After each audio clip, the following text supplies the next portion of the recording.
Frank, yesterday you voiced a commentary that Israel must finish the job this time. Tell us what you mean by finish the job, and what has prevented Israel from doing this previous?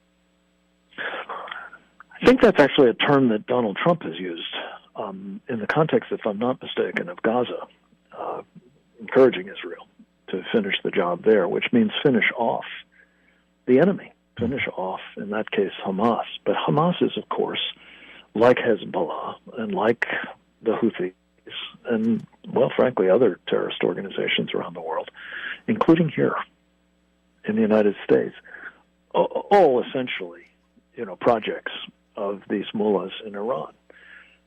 When we talk about finishing the job in Iran, I believe it must be finishing the mullahs, not just, taking down their nuclear weapons enterprise.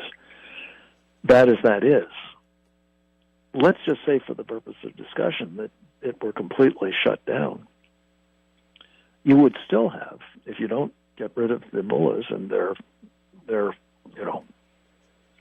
security apparatus that keeps them in power, despite, the determination of the people of Iran to liberate themselves if they can, you have, I believe, a situation in which you would see the Iranian regime continuing to foster terrorism all over the world. And again, Jim, as I said, including here in our own country, with mosques and front groups and even assassination squads now here and seeking to bring what? Death to America. Right. So you've got to get rid of the regime if you are to finish the job, and everything else gets a lot easier, I think, if that's done. Do you believe that we are getting a certain sound from President Trump? Sometimes it's been difficult to sort out at various times from the media and various media accounts that some have stated that the president has stopped Israel's prime minister from taking out, the Ayatollah Khomeini, but yet President Trump appears open to having this happen. He's been encouraging Iran to come to the negotiating table, yet he says we want a real end to the Iran threat, not a ceasefire.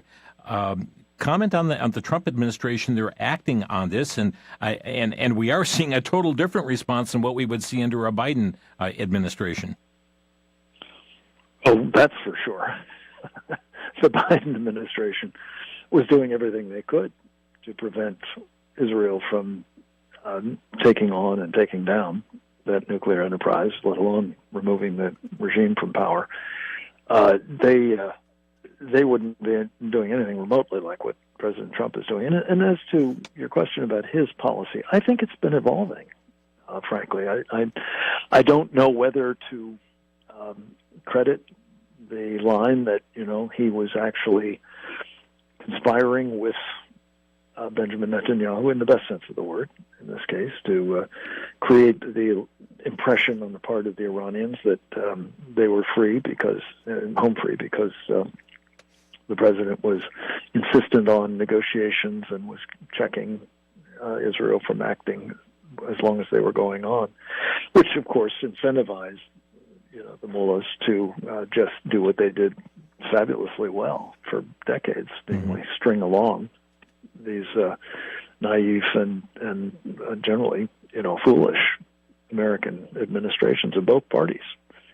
My point is this, that I think that the president has, in the course of the time since Israel began attacking Iranian assets on the 61st day after President Trump said he would give them 60 days to effect a negotiated deal with respect to their nuclear weapons program.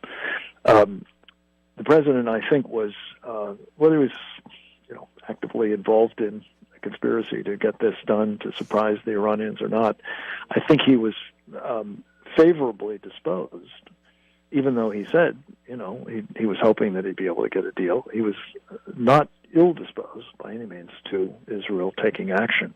And I think in the subsequent days, as Israel has more and more and more successfully taken control of the airspace over Iran, for example, and neutralized large numbers of these ballistic missiles and taken down a number of nuclear sites, as well as taking out quite a number of the Iranian military and intelligence and Iranian Revolutionary Guard Corps security leadership. Not Khamenei himself so far, though there are reports that he might have been wounded in an attack, but that may remain to be done. Mm-hmm. But the main thing is, I think today, and this is really the critical point as we're speaking, that I believe President Trump is very much aligned with Israel on the need to finish the job, and I praise God for that. Yeah, and on that line here, Frank, I believe it's really important that believers across this nation are praying for this situation, praying for President Amen. Trump and for advisors that would lead him in the right direction, and for the Prime Minister in making the right decisions here. Amen. You're so right. Look, this is a God thing, as I see it. Mm-hmm. The fact that Israel has accomplished what it has is nothing short of miraculous. I don't take anything away from the skill of the Israelis and their creativity and so on, but still, and I think they would say the same, that this is a miracle. And it will be miraculous if now they are successful, perhaps with our help, at the very least with our acquiescence, in doing what they've been consistently denied, and this goes really back to your first question, consistently denied the ability to, finish the job in the past. Right. Going back to 1948 or 1956 or 1967 or 1973, the Lebanon war. I mean, successive times, one administration or another has told the Israelis, stop, you've done enough, give it a break. Friends, we're going to take a quick break. Frank Gaffney with us here today on Crosstalk, and talking about the intensification here of world tensions and looking specifically right now at the Middle East, but we'll also be taking a look at what's happening on American soil as well. We'll be back in 1 minute. You're listening to Crosstalk on the VCY America Network.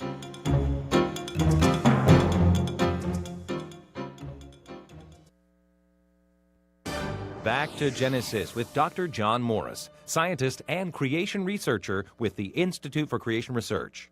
Dr. Morris, when we're looking at the evolutionary scale, what animals would be considered primitive? Chris, mammals are thought to be more advanced on the evolutionary scale, although all animals are amazingly well designed. Insects are thought to be rather primitive, but research has shown that even butterflies, as they migrate across the ocean, have some sort of built-in magnetic sense which keeps them on course. They can correct their course even if blown off course by wind. Chris, even insects were created by an amazingly intelligent creator. There's nothing primitive about any form of life. Even single-cell life is complex. If it's living, it's complex. And it's been that way ever since back in Genesis. If you'd like to go back to Genesis, you can find us on the web at www.icr.org. For the Institute for Creation Research, I'm Chris O'Brien. Thanks for tuning in.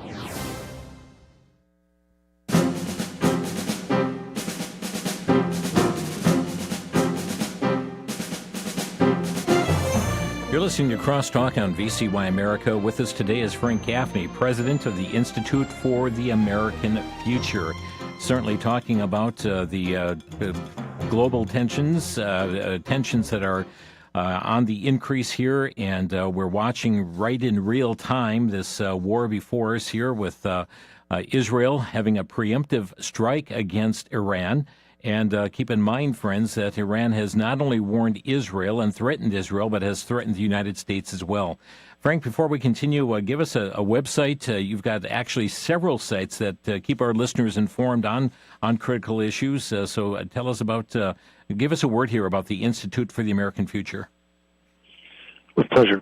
Let me just say before I do how much I appreciate our partnership with VCY. It's a terrific network, and you've been very, very generous in allowing us to enrich, I hope, your content with your audience, and that's made possible by this Institute for the American Future. It's kind of an umbrella organization, Jim, that supports the work of 5 different coalitions.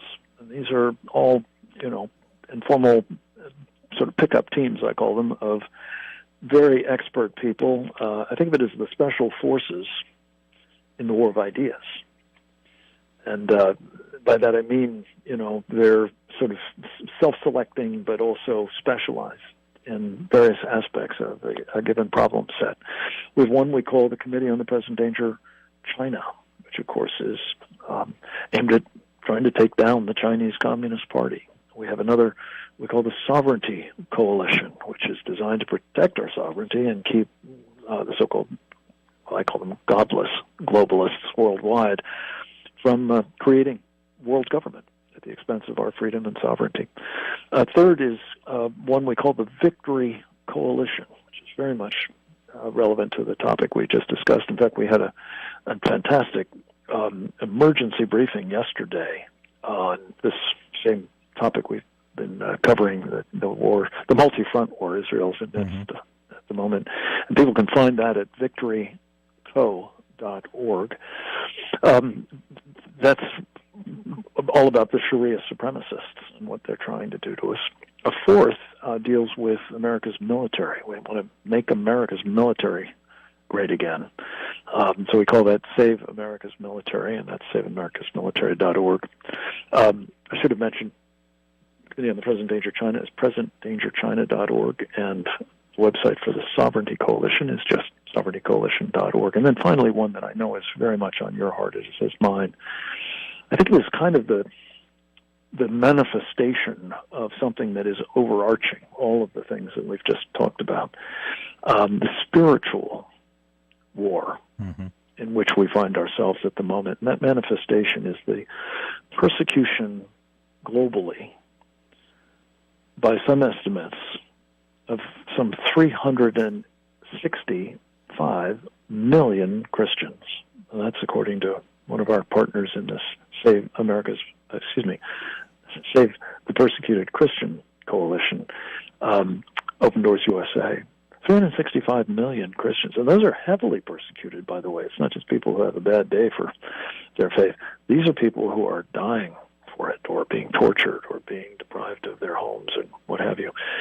And we have a wonderful pickup team, as I say, in our Save the Persecuted Christians Coalition, made up of outfits like Open Doors, by the way, that are doing wonderful work, as you know, and I know you've covered them, in helping relieve the suffering. Our job is a little different. We want to hold those who are persecuting Christians accountable and punish them for doing so. So you create a disincentive to this behavior rather than have it be really basically all upside.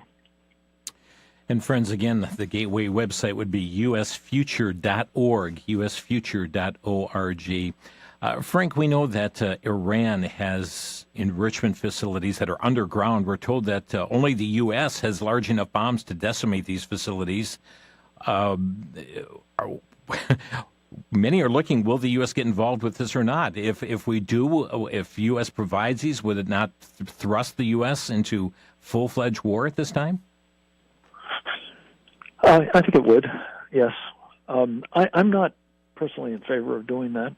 I don't think it's necessary. Newt Gingrich had an interesting post, I think, on X today about why you really don't need B-2 bombers with the mother of all bombs going up against, for example, the facility at Fordow, which is buried by some estimates half a kilometer underground. A very hard target indeed. He says, and I think he's exactly right, help bring down the regime, and Fordow will fall with a new government. I'm quite convinced. And that's, it seems to me, a far better way. The Israelis, to my knowledge, are not asking for our direct intervention in offensive operations, nor should they. And I think if we can accomplish the mission, and more to the point, Jim, going back to the very first question you asked, if we can create, through a decisive victory by Israel, which we help bring about by defending them, by providing material assistance, providing intelligence and the like, but not necessarily offensive force involvement, I think we alter the Middle East beyond recognition. I think we find an opportunity for stability and for security for Israel, and for security, for that matter, for all the other nations in the world, or that part of the world, I should say, that have been threatened by the Iranians. That includes the Saudis, that includes UAE and Kuwait, and Bahrain, and so on. And I think that is very much to be sought. And I just can't thank God enough. It's in prospect, I believe, at the moment. Let's also bring Russia-Ukraine into this. I saw Ukraine's President Zelensky not happy that the U.S. took some 20,000 missiles that they were expecting and instead had those go to the Middle East. He was anticipating having those weapons or those missiles for his use there. And then we also have this whole matter with Russia as well, and really China. We're going to bring them into the picture too, because they have ordered their citizens to leave Israel using the land border crossings. Your perspectives on Russia, Ukraine? Is there concern that either of them might intervene for Iran or provide them weaponry and materials as well? Well, that's an ever-present concern, of course. I don't think that's in the cards at the moment. I think the beauty of what Israel has done is they have so decisively acted that it's very late in the game for the Russians and Chinese to be involved. It's not to say it won't happen, but I think at the moment they're staying out. But let me just say this about Ukraine and for that matter, the Middle East. These are two, I think of them as acts of strategic arson by the Communist Party's leader, Deng Xiaoping. Xi Jinping. Deng is a predecessor of his. Xi is the current general secretary, as they call him, of the Chinese Communist Party. And I think what he has done, both by greenlighting Russia's invasion of Ukraine, right after, by the way, the Olympics were over in Beijing, and greenlighting Iran's attack through Hezbollah, to some extent through Hamas principally, and then, of course, the Houthis, was to create conditions under which we were distracted and tied down and bled dry in terms of both money and, not least, our arsenal, to the point where we would be less capable of interfering with the Chinese act of aggression in the Pacific, notably and possibly not exclusively aimed at Taiwan.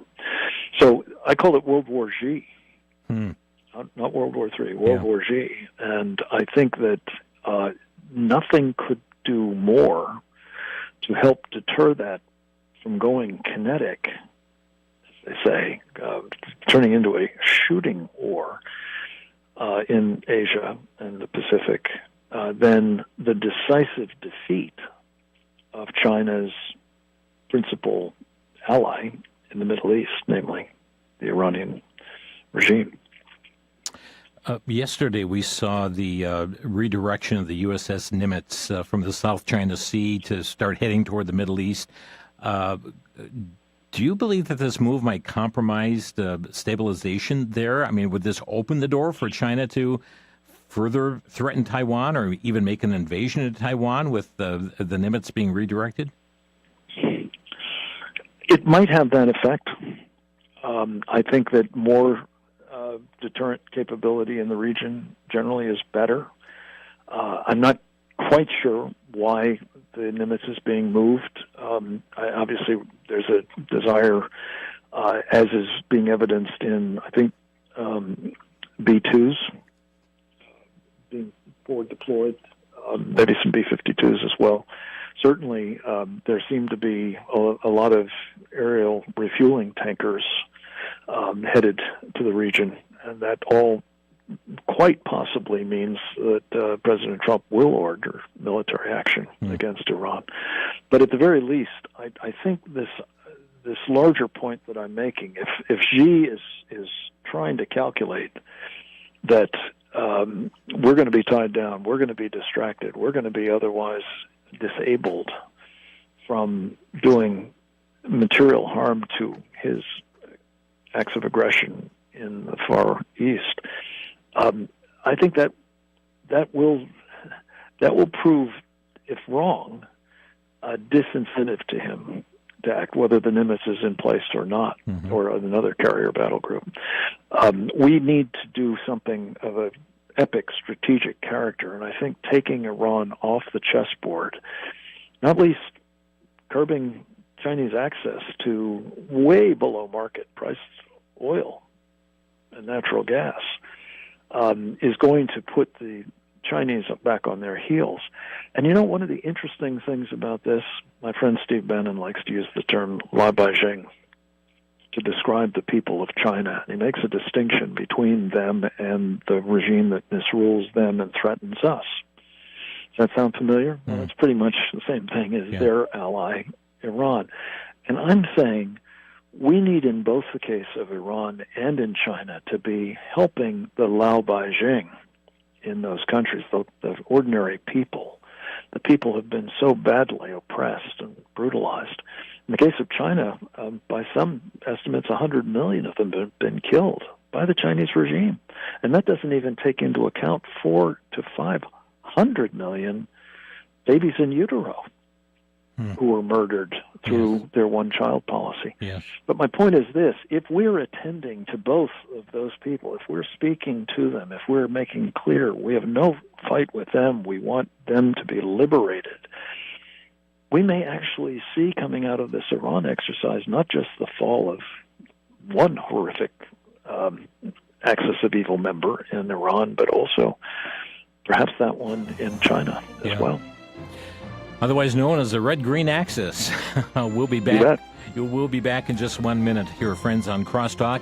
Right after the break, we're going to certainly also focus what's happening within these United States as well. We have seen open borders through the Biden administration and now havoc across this nation as a result, and as predicted as well. We'll be back in 1 minute on Crosstalk here on the VCY America Network.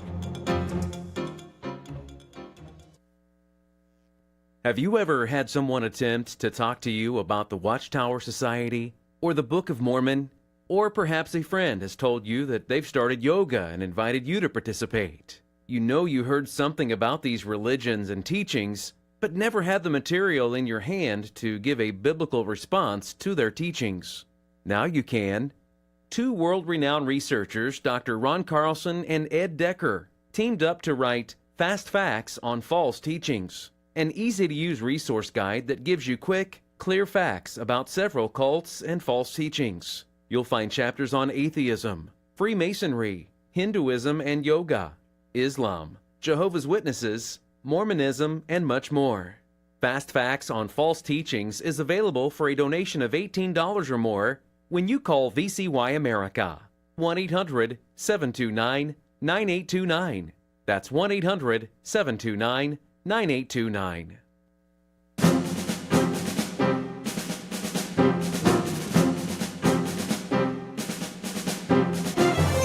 Frank Gaffney with us here today on Crosstalk, and friends, his commentaries airing both over VCY Radio.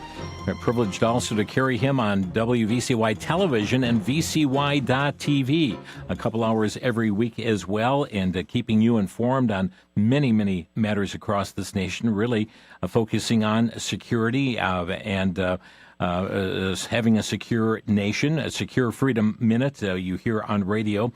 I'd like to talk with you. And by the way, friends, that you can reach more information on Frank, his organizations that he's engaged with, usfuture.org, usfuture.org.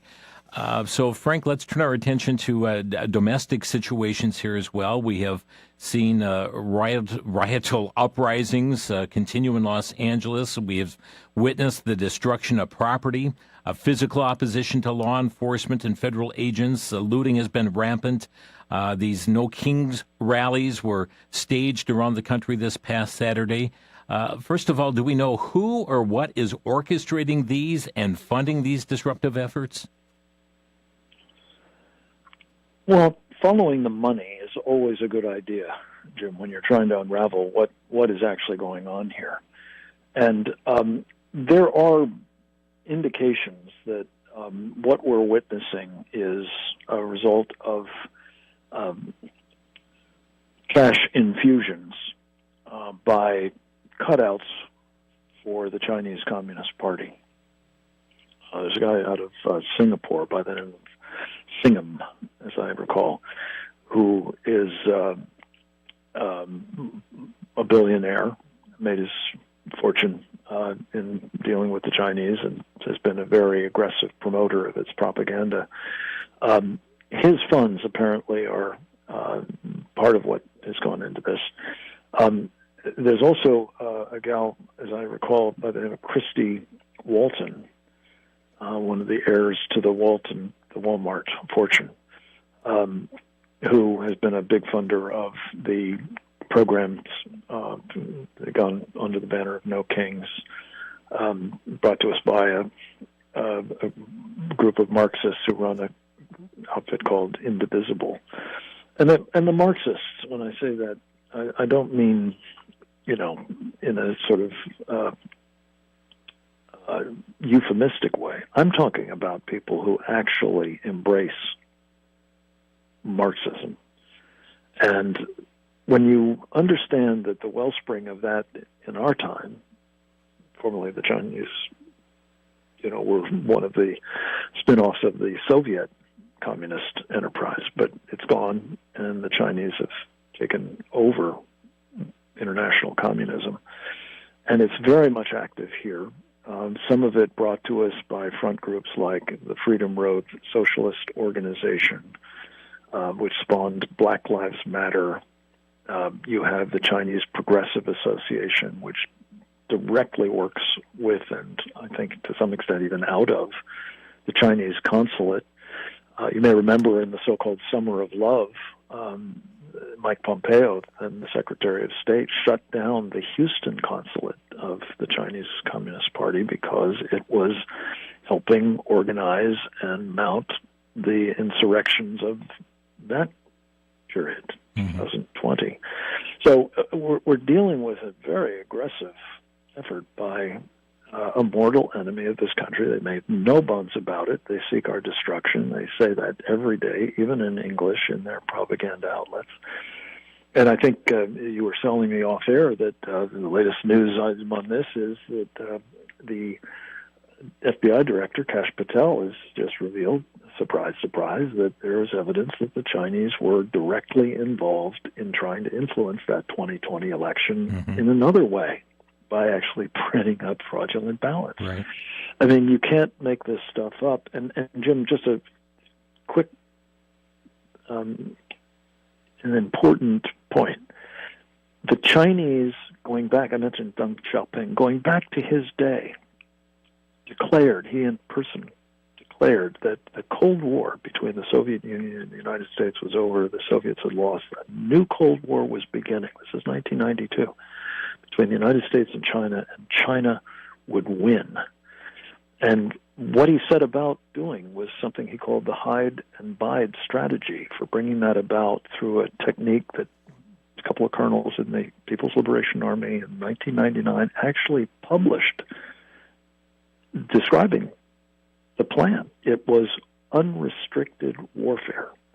So what we've been witnessing, whether it's election interference, whether it's using the United Front Work Department and these various front groups, whether it's, color revolutions in places like Los Angeles and perhaps elsewhere across the country, as far No Kings has been, I think, mostly, if not entirely, nonviolent, thank God. But could it go worse? Yes, it can. And that would be part and parcel of the unrestricted warfare that we've been subjected to now for decades by the Chinese, and they've largely gotten away with it. Yeah, some of these things are just off the charts, too. I mean, I'm looking at a story that came out yesterday from WND.com, in which the Center Square, they were quoting from the Center Square, calling for the resignation of a North Carolina lawmaker, Democratic Representative Julie Von Hafen of Wake County. And on social media, she's accused of posting an image of a woman holding a signage with the image of a bloody used guillotine. And in the words, "In these difficult times, some cuts may be necessary. And a prop on one end of the handle represented a beheaded Donald Trump. And of course, she was called out on this. She now brought down the photo, but she said, "Let me be clear. I condemn political violence in all forms. My focus remains on bringing people together and fighting for the values that matter to North Carolinians." But yeah, caught Forgive me for laughing. That indeed. is absolutely hilarious. Caught red-handed and say, here she is promoting violence and then saying, well, I am not promoting violence of any kind. But beheading of the president of the United States? I mean, it's outrageous what she's done.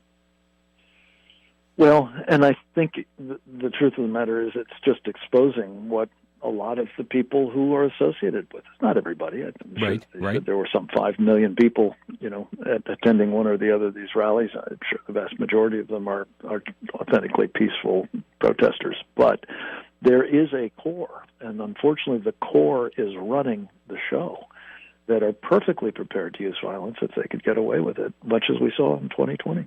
Sleeper cells, is that a concern, Frank?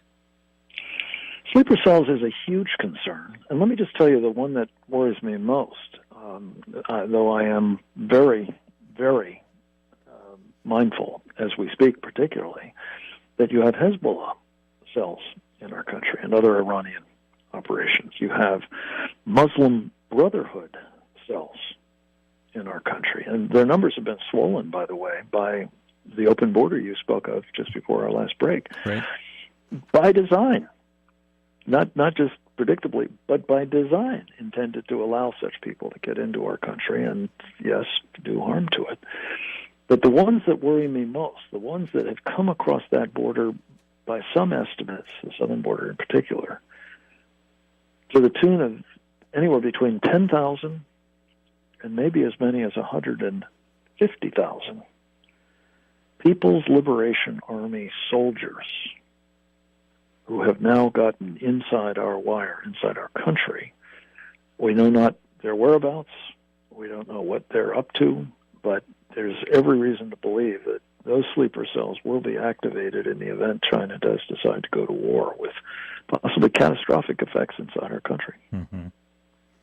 And it's not only the sleeper cells, but it's also these sanctuary states as well. I mean, we've got blue states that are doing all they can to destroy us, in my opinion, from within. And I'm thinking of a story that was just published last night from the New York Post that reported that the State Attorney General of New York, Letitia James, conducting a misconduct probe now of New York local law enforcement that's helping the Trump administration crack down on illegal immigration. I mean, she's actually demanding that the sheriff of Oswego County turn over any documents about ICE detainer request and detention and apprehension of people who have allegedly violated immigration laws. I mean, when you have the state's top cop, so to speak, working hand in hand with those who are here to do, cause disruption to our system of government, it's not only sleeper cells, but we've got, activists like this as well that, in my opinion, are a great concern. Well, you're absolutely right. And going back to the question you asked earlier about following the money, mm-hmm. George Soros has made such people, in her case in particular, but others as well, attorneys general or district attorneys, people who are actually working for the other side, mm-hmm. people who are seeking, not only in her case, to prosecute and, if possible, imprison Donald Trump when he was about to run for president again, but also doing everything in their power to help and protect and otherwise facilitate the,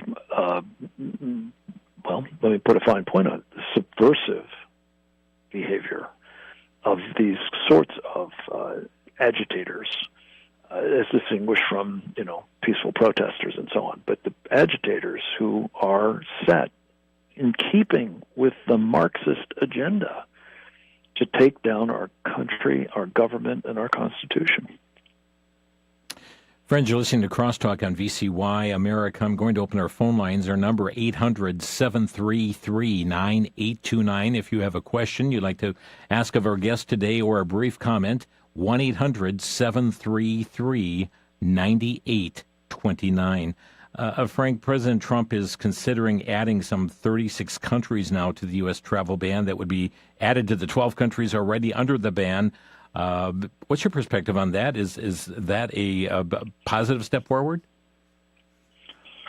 Well, it obviously will be very disruptive for trade and tourism and other things. But I think what is animating the president is a bona fide concern about having people inside this country who wish to do us harm. Mm-hmm.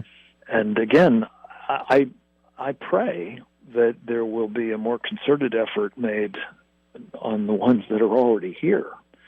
But he's clearly trying to close the barn door before more get in. But could I just mention one point on this, because we're giving people a lot of bad news, and I don't want to sugarcoat things, but I do want to say, where possible, there are things that we can do about some of these problems. And just to give you an example, as you recall, 5 or 6 months ago, I guess now, United Healthcare Associates executive was gunned down in the streets of New York City. Mm-hmm. A man was, after a time, apprehended and has now been put on trial for his murder. That individual, Jim, as you probably know, was not caught as a result of surveillance cameras, of which there are plenty in Manhattan, nor by law enforcement, with all of its, capabilities at every level that were applied to this, fugitive being brought to justice. He was caught because a guy flipping burgers in an Altoona, Pennsylvania McDonald's had the wit to connect between the image that he saw, I think, on television in a wanted thing, to the guy who was sitting eating a burger in his restaurant. Yeah, that's the kind of crowdsourcing opportunity that we need to bring to bear against these immigrants that are a very real risk here. Frank Gaffney with us today, usfuture.org. We'll quick take a break here on Crosstalk and then come back to your phone calls. The number 800-733-9829, 800-733-9829. Back in a minute.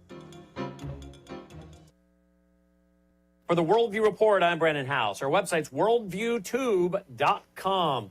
Our reporter, Annie Cyrus, who was born and raised in Iran, now lives in the U.S., is reporting something she saw as she monitors Iranian television. Shortly after Israel hit one of the state TV studios in Iran, all of a sudden, the phrase Islamic Republic quietly disappeared from the crawler on the bottom of the screen. In its place was Armed Forces Iran and Iran's broadcast. The words Islamic Republic simply vanished, but the double spaces remained. In other words, they're not announcing it, they're not admitting it, but they apparently are erasing it live and in plain sight. Does Israel and the freedom fighters in Iran now have control of that state TV department? We'll keep you posted as the Middle East is shaking up and the stage is set for Bible prophecy. I'm Brandon House.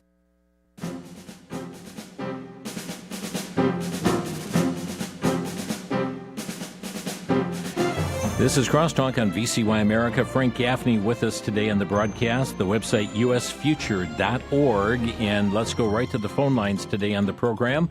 We're going to begin with Roger in Marble, Minnesota. And Roger, you're on the air. Thank you for taking my call. I had heard somewhere, and I don't remember where, but I had heard that Black Lives Matter riots in Minneapolis in particular, because of Tim Walz's strong ties to China, that there were Chinese backing that and involved in that to instigate or whatever the case may be. Have you heard anything about that? I can't prove that, but what we do know is that one of the leaders of Black Lives Matter announced that she and one of her colleagues were trained Marxists. And as I mentioned earlier, the Freedom Road Socialist Organization, which has very clear ties to China, is, I think, the impetus behind Black Lives Matter. So it may be 2 degrees of separation, but I think that the connections can be made there, yes. Thank you, Roger, for the call. We're going next to Terry in Stanford, Kentucky. Terry, you're on the air. Yes, he was talking about the rise of China in '92. A great book titled "The Year of the Rat" by Timberlake documents what Clinton gave the Chinese. Beginning, my understanding was they basically financed both of his presidential campaigns. But I would say that goes back beyond Waltz, maybe back to Clinton. The wonderful Jesuit from Georgetown University. And the other thing I'd ask you to comment on, is it constitutional that a Marxist or a communist could actually hold office, federal office? Would that not be unconstitutional? I appreciate your conversation. Great. Appreciate you being there. Thank you, Terry. Frank. Terry, thank you. I'm a graduate of Georgetown myself, and let me just tell you, Bill Clinton was no Jesuit. He may have had some training by them, but not took on the oath. Bill Clinton's second campaign, for sure, was financed by the Chinese Communist Party. I believe they paid him handsomely for getting into the World Trade Organization, which he helped engineer. I don't know about the first. Wouldn't surprise me, but I don't know if the evidence is there to support that. But there's unquestionably no more serious single act of enabling the Chinese Communist Party's ambitions to be realized, ambitions to destroy this country by becoming not only capable of this unrestricted warfare against us, but ultimately of being able to use old-fashioned military violence against us, than that accession to the WTO. By the way, they've violated all of their obligations in the WTO. They've just completely weaponized it against us.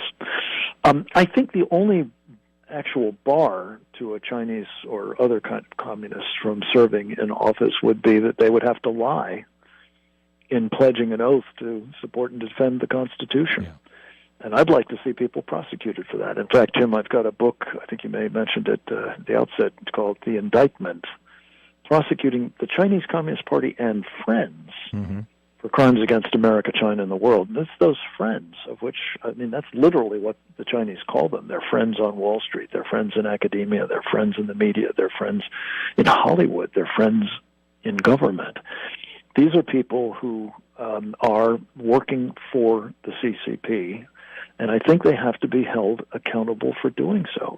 It's betrayal of our country, in some cases at least, if not writ large. And I am particularly concerned about Wall Street sending our money, the money in our pension funds, the money in our mutual funds, and so on, to Communist China, a fair amount of which is going directly into Chinese military company. There's the deal that was just done by Jamie Dimon's J.P. Morgan and Brian Moynihan's Bank of America to help a company that is making Chinese submarines more lethal against our fleet get $4.7 billion from American and other investors. It's a company called CATL, C-A-T-L. It's outrageous.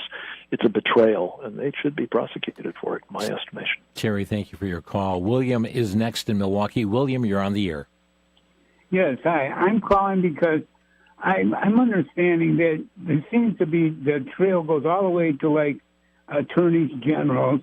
That apparently it sounds like you're saying it's a known fact. Why isn't something being done? I don't understand this. What does Trump have to do? Can he do anything? Okay, thank you, Frank. Well, Trump has a lot of things going on at the moment, but yes, he could be doing more about this. Let me just give you one example. On the 21st of February of this year, as one of his first acts in office, he established what he called the America First investment policy. And that basically said we're going to stop putting our pension funds and so on money into Chinese companies. He also said we're going to stop allowing them to invest in this country in ways that are dangerous, like, you know, buying up farmland adjacent to military assets. Unfortunately, the president has not yet enforced that policy initiative. I think that's something he could do, and I think it would make a very material difference in the state of our country at the moment, and the ability of the Chinese to think that they can have their way with us. Appreciate the call. We're down to just a minute. Jerry, do you have a quick question from Racine? It's basically a comment. We just need to, as Christians, choose a side. I know that a lot of people like Tucker and I don't want to keep saying names, but they're like the ever-growing unaffiliated. But there's only three sides here, and you're going to be on the right side or the wrong side. And we at least need to be, if we're going to defend any country on either side of the big pond, Atlantic or Pacific, Israel is one of them. I mean, defensively, obviously. And then I tell you what, I'm going to have to stop you there to get a fast comment here from our guest, Frank. 30 seconds. I'll take 5. Okay. Amen. Okay. Very good. Thank you for the call. We are out of time on the broadcast here today. Our guest, Frank Gaffney, president of the Institute for the American Future, and friends, again, the Gateway website there, usfuture.org, usfuture.org. And again, we encourage you to be in fervent prayer for our nation, for our president, for advisors, for his cabinet, for the Security Council, and certainly be praying for peace, be praying for Israel through this time as well. Frank, thank you so much for joining us. God bless you, Jim. It's my privilege. Again, that's Frank Gaffney, usfuture.org. Friends, thanks for tuning in daily here on Crosstalk. Lord willing, Chris Katolka from the Friends of Israel Gospel Ministry with us tomorrow, followed by Usama Dakdak the following day. God bless you. Thanks for listening. You've been listening to Crosstalk via satellite and the internet from VCY America. Views expressed may or may not be those of this station. For a CD of today's program, send a donation of $6 or more to VCY Tape Ministry, 3434 West Kilbourne Avenue, Milwaukee, Wisconsin, 53208, or download by RSS or podcast from crosstalkamerica.com. And join us again for Crosstalk.